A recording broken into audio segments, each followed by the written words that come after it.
Are you feeling fed up with high taxes, outrageous inflation, and freezing winters, and you are thinking about leaving Canada? Well, you're not alone.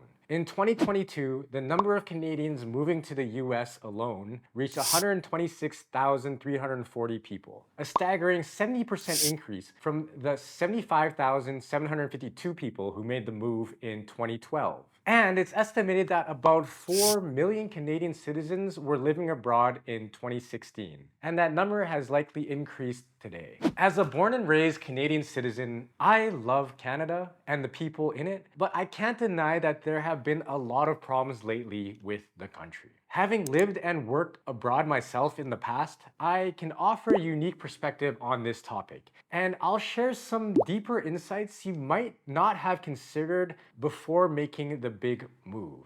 And don't miss the end, where I'll guide you on how to research the cost of living in other countries to help you budget more accurately. Why people want to leave. The main reason people want to leave Canada is due to the rising cost of living, especially in cities like Toronto and Vancouver, where housing prices have skyrocketed. Moving to countries like Mexico, Portugal, or some parts of the United States even can significantly reduce your cost of living with more affordable things like housing and cheaper groceries. Canada's harsh winters with temperatures well below zero and months of snowfall drive people to seek milder climates. Trading in snow shovels for beach towels is a very attractive prospect. And then you got Canada's healthcare system. Despite being free and publicly funded, it faces a lot of challenges. There's been long wait times for medical services and a low doctor to population ratio, which has been leading to a lot of dissatisfaction. And according to the Commonwealth Fund, Canada ranks poorly among high-income countries for specialist wait times and elective surgeries.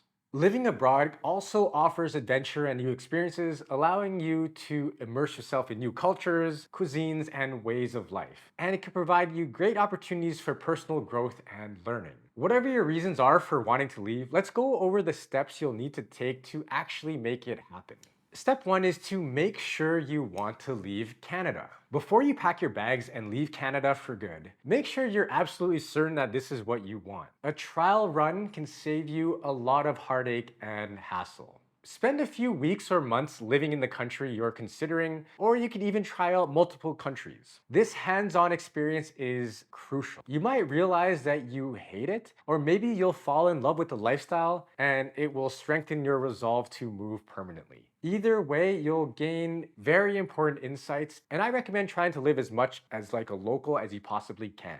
Traveling first can prevent future regrets. It's really rare for someone who's never traveled to suddenly decide to move permanently. Discover what fits your lifestyle by immersing yourself in new environments. During your trial run, you might find the new country isn't perhaps as safe as you'd like, or that the culture feels a bit too closed off, making it hard to form connections. You might miss your friends, family, and even aspects of Canadian life like the healthcare system and the social connections you have there. As they say, the grass isn't always greener, and the best way to find out is to experience it for yourself.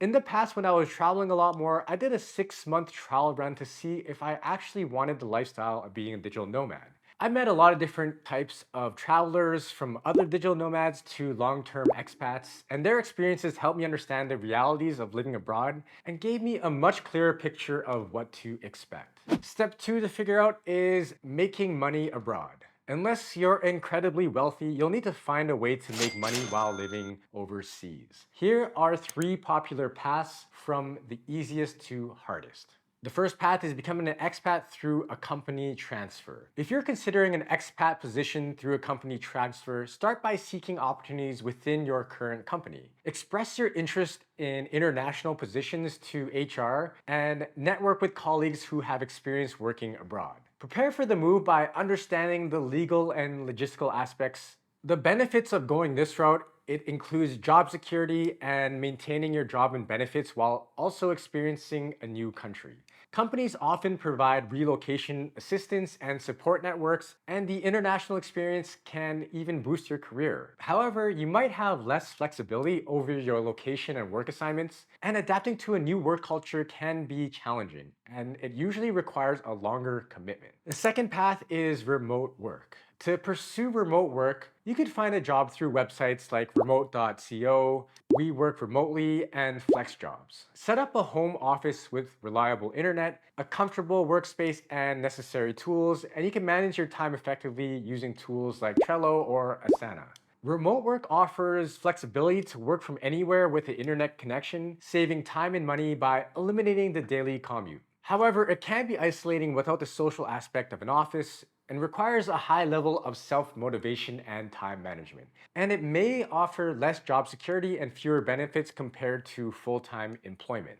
I've met many remote workers while traveling, and they're often in the software or IT space, but I've also met many from other areas of business like HR, sales, and even lawyers. The third path that I see is becoming a digital nomad. Becoming a digital nomad involves developing a skill or service such as freelance writing, graphic design, programming, or consulting. You can build a portfolio to showcase your work online through a personal website or platforms like Behance or LinkedIn, and then you can find clients on freelance websites like Upwork, Fiverr, and Freelancer.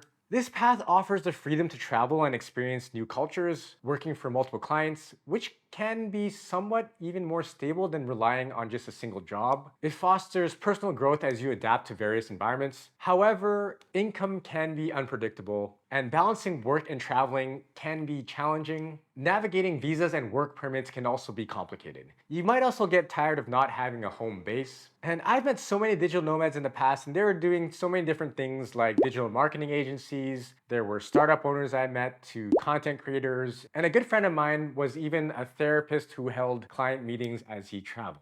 My point is, there are so many ways you can leverage your skills to make money online, so take a look to see what you might be successful at doing. Next up is understanding how to become a non-resident of Canada, but before we do that, like and subscribe if you're finding this content helpful.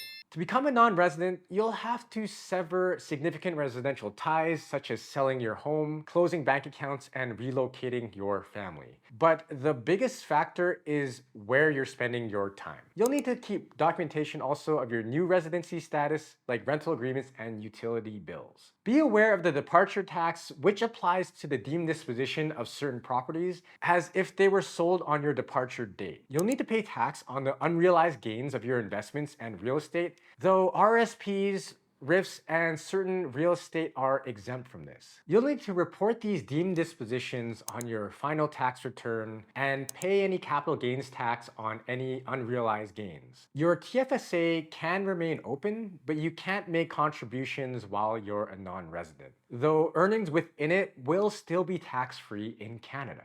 While you could also keep your RSP and RIF accounts, withdrawals will be subject to a 25% withholding tax, which might be reducible by tax treaties depending on the country that you're moving to. You can also continue receiving CPP payments abroad, and for OAS, you'll be eligible to receive payments as well outside of Canada if you lived in Canada for at least 20 years after turning 18. For more details on how your TFSA, RRSP, CPP, and OAS are affected, I did a deep dive into it on my video here, so check it out if you want to learn more about that. Step 4 is understanding your new country rules. Figuring out the details for becoming a non-resident of Canada is relatively straightforward, but understanding the rules of your new country can be much more challenging, especially with potential distance and language barriers. Moving to a new country requires more than just a change of scenery. To have a smooth transition, here's what you need to figure out before you move. The biggest thing you'll need to figure out is the residency and tax laws. Research the residency requirements of your new country, including applying for temporary or permanent residence permits. Some countries require you to register your address with local authorities upon arrival. Understand what makes you a tax resident and look into tax treaties with Canada to avoid double taxation. Visa laws. Understand the different visa options and choose the one that fits your situation. Familiarize yourself with the required documents, timelines, and conditions, including restrictions on things like work, study, and the length of stay. Know the procedures for renewing your visa as well. Learn what it takes to open a local bank account by choosing a reputable bank and preparing the necessary documents like your passport, visa, and proof of address. Understand the local currency, exchange rates, and the banking system thoroughly, because it's very important to be able to access your money whenever you need it. Other important regulations are things like healthcare. Learn about the healthcare system and whether you need to purchase health insurance in the country that you're going to. Driving, understanding local driving laws and requirements, including the need for international driving permits or converting your Canadian license. And legal requirements. Learn about the local laws and emergency services to avoid legal issues and ensure your safety. Step 5 is explore getting citizenship elsewhere. Securing citizenship in a new country offers benefits like stability, access to local services, and full integration into the community. Here are some common pathways you want to consider or look at when you're looking at going to your new country. First one is citizenship by naturalization. One common way to obtain citizenship is through naturalization, which usually involves living and working in a country for a specific period. For example, in Germany, you could apply for citizenship after 5 years of working there, provided you meet language and integration requirements. The process generally requires you to maintain continuous residency, comply with local laws, and often pass a language test or demonstrate cultural integration. Citizenship by investment. Another route is through investment programs where countries grant citizenship in exchange for significant financial investments. For example, Turkey offers citizenship if you purchase real estate worth at least 400,000 US dollars. The process involves making the required investment, providing proof of funds, and meeting any additional residency or legal requirements set by the country. Citizenship by relatives and ancestry. If you have parents, grandparents, or sometimes even great-grandparents from another country, you might be eligible for citizenship by descent. For example, you could apply for Italian citizenship if you can prove Italian ancestry, or by Irish citizenship if you have an Irish grandparent. This process typically involves gathering relevant certificates such as birth and marriage records and submitting them with your application to the consulate or embassy. There are other additional ways to obtain citizenship as well. Marrying a citizen from another country can often speed up the process. Some countries, like the UAE, grant citizenships for exceptional skills in fields like science or culture, and this usually involves a nomination or application demonstrating your contributions or skills. And here's a bonus tip for researching your country that you want to go to is to use Numbeo to compare the cost of living. I'll show you a little hack on how I like to do a quick and dirty estimation about the cost of living in a new country that I potentially want to live in. And I'll walk you through an example here. All right, first go to this website here, Numbeo, and then go to this menu where it says cost of living comparison. Now type in the city that you live in right now, say it's Toronto, and where you want to move to. For example, let's say Mexico City. Then you type in, then you enter compare, and you'll see here it gives you a breakdown of all these different costs comparison between the two cities. So in this example, you see the cost of living in Mexico City is 37% lower than in Toronto. And you could drill down deeper into the exact cost to figure it out. So say you're someone that likes to eat out at restaurants a lot, you could see that it's almost 40% cheaper in Mexico City to eat out than it is in Toronto. Now this data, how they get it is people enter in information about the cost of a country, but I find this to be actually very accurate when researching more popular cities. You might run into some troubles with estimation using this tool if you're going to a very small city or town, but this does give you a very good ballpark on what you could expect for costs when moving to another country. If you're seriously considering taking the plunge and moving countries, I would highly recommend to talk to a cross-border tax specialist. Here at Blueprint, we've helped guide people through this life-changing decision. You could visit our website for more details and to find this video in written form. Don't forget to like and subscribe for more of our content. And while you're here, check out our next personal finance video.